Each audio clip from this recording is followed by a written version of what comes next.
Thank you for joining us here on the Impact Post Show ringside here inside Cicero Stadium in Chicago, Illinois. I'm Tom Hannifan, joined by Chicago's own, the Drama King Matthew Rehwoldt. Earlier on tonight, we saw possibly the Impact World Champion Steve Macklin finally finish PCO for good with the help of Champagne Singh and Shera. We're going to get into that a little bit more later on here on the Impact Post Show. But I want to talk about first the biggest headline, arguably, of the last few weeks here in Impact Wrestling. Trinity, her in-ring debut here in Impact Wrestling earlier on tonight. What a matchup against Kylan King. I mean, I wish I was more ready for it. I mean, like, we expected Trinity to bring it all. We know what she's capable of. But there's also this thing, it's ring rush time away. Sometimes that can get you the pressure of debuting here at Impact Wrestling, wanting to make the right impression. And she showed up firing on all cylinders. Credit where it is due. Kylan King gave her a hell of a fight. There's a reason she is one half of the Knockouts World Tag Team Champions. But damn, Trinity really showed up and showed out when she needed to. And there was a lot of help from Taylor Wilde on the part of Kylan King there for a while. So really, this was a one-on-one matchup on paper. This felt like 1 versus 2 for Trinity. Not a lot of people that when you're making your debut in a brand new company, all that Trinity has done and dealt with over the last few months in her life and in her career, coming here and having to deal with both members of the Coven, ultimately picking up the win. What did you see from Trinity that felt different to you in the time that you've known Trinity?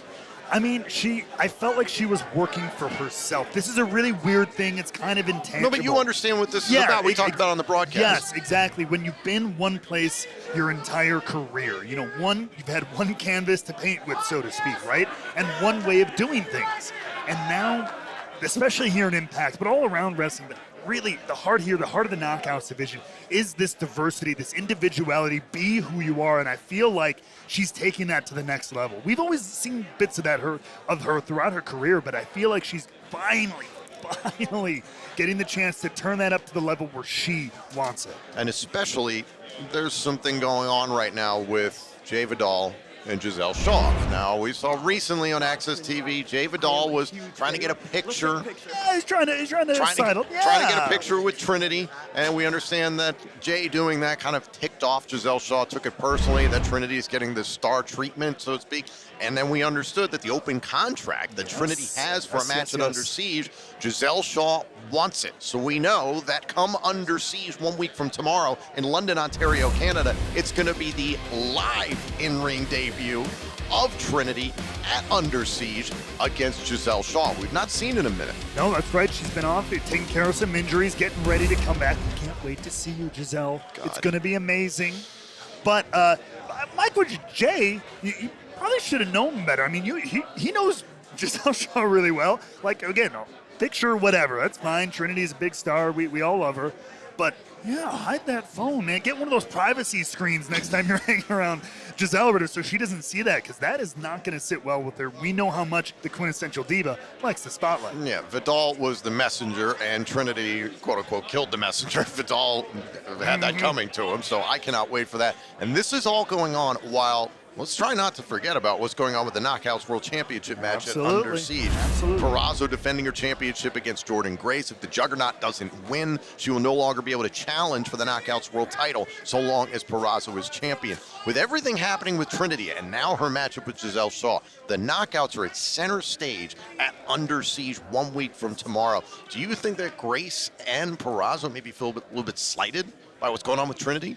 I don't think they feel slighted, but I think they feel motivated to establish their place here in Impact Wrestling. Deonna Purrazzo, of course, at the very top of that mountain as the champion. She is out to prove why she is the champion, why she's a 3-time champion. Jordan Grace quite literally has to just be focused on that title. Can't worry about Trinity because of all that pressure with that stipulation on the matchup. Yeah, absolutely true. When we come back here on the Impact Post Show, we're going to dive into more of what went down tonight, especially what happened between the X Division champion Trey Miguel and Chris Sabin. Opponents come Under Siege, and then also what the Impact World Champion did to his possible still opponent at Under Siege, PCO. More on that in a moment.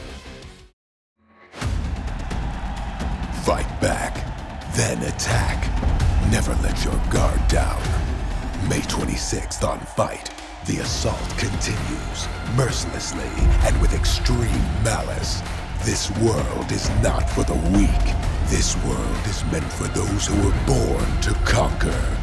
Impact Wrestling presents Under Siege, live May 26th on Impact Plus and Fight. Welcome back here to the Impact Post Show. Earlier on this evening on Access TV here in Chicago, we saw Trey Miguel get a victory. The reigning X Division champion then proceeded to hold the broadcast hostage. And I called it on the show like a child throwing a tantrum in the center of the ring, just poking at the fans here in Chicago, which was completely inappropriate and uncalled for what he did for. And then out came Chris Sabin. You disrespected every man who busted their ass to make that title mean something. You disrespected AJ Styles. You disrespected Low Key, Jerry Lynn, The Amazing Red. You disrespected Alex Shelley. You disrespected Petey Williams, Sanjay Dutt, Jay Lethal, Mike Bailey, Rich Swann, Josh Alexander. You disrespected all of us. Trey, I'm giving you the respect by walking out here, looking at you in the eyes and telling you man to man, face to face, that at Under Siege, I am gonna beat your ass and take that X Division championship. I am gonna make history and become the first ever nine-time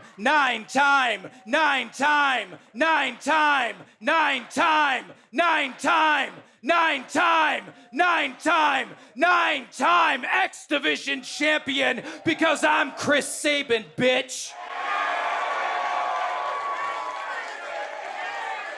What Chris Sabin said was dead on. Every last thing that he said, calling out Trey Miguel, the way that Miguel has disrespected the X Division championship and its lineage. I loved every word that Sabin had to say. Look, everybody knows, anybody who's got half a brain cell in their head and has been in this business for more than a cup of coffee, you're the exception apparently, knows that you don't get anywhere without a little heat, rattling a few cages, pissing off a few people. And so what? Credit to Trey Miguel for doing that. You know, I've been by this guy standing up for what he believes, and that, number one, is himself, and he believes in himself.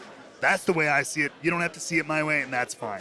But there is an extra bit of fire in Sabin, I'll give you that. Yes, Sabin and Shelley are both going on their separate paths to pursue some individual championships here in Impact Wrestling. Alex Shelley trying to become the #1 contender to the Impact World Championship at Under Siege in a 6-man match. And at the same time, now we know Chris Sabin is pursuing his 9th X Division championship. He will battle Trey Miguel for the X Division title at Under Siege. Now, scheduled for Under Siege coming into this evening was the Impact World title match in London, Ontario, Canada. Steve Macklin was supposed to make his first defense of the Impact World Championship against PCO. Now, he dealt with Rhino in brutal fashion last week, as we saw. God. He didn't stop there. I want to show you what happened earlier on tonight, the way Macklin, Shera, and Singh all went after the French-Canadian Frankenstein. PCO! Macklin! Get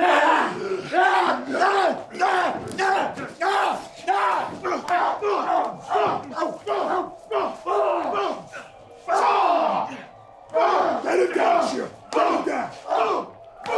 Get him down! Pick his ass up and put him down!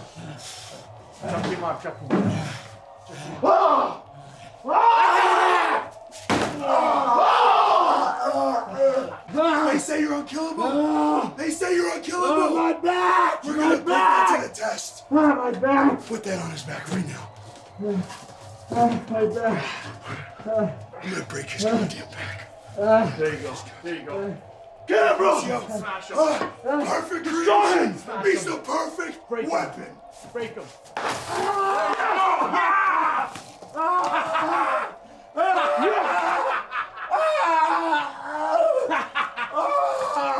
I mean, Macklin proving time and time again just how brutal he can be. I've said it so many times. Cold, calculated, doing absolutely anything to hold on to this title. Now that he has it, I don't know anybody who's going to be able to pry it from his hands.